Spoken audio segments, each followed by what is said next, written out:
ए वहिनी, डबा झाला का ग? ओरडायला काय झालं? आजपासून तुला डब्बा भेटणार नाही. का?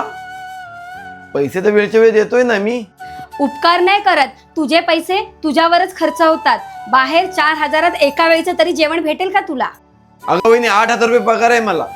त्यातले 4,000 तुझ्या हातात देऊन बाकीचे 4,000 माझ्या हातामध्ये ठेवतो. ते तुझे 4,000 ठेव तुलाच. आणि इथून कधी निघणार आहेस ना ते सांग. अगं वहिनी, मी जाणार तरी कुठे? ते तू कुठेही जा, मला नाही माहित, पण इथून निघायचं. ठीक आहे वहिनी, असं असेल तर आजच निघतो इथून. काय रे, कोण कुठं चाललंय? अरे दादा, तू आलास?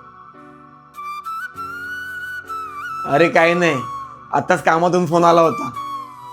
चेन्नईची ऑफर आले, 4,000 पगार पण वाढून भेटणार आहे. जावं लागेल आजच.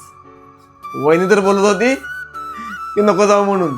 4,000 रुपये मी देते, पण काय करणार, कामाचं आहे ना, जावं तर लागेलच.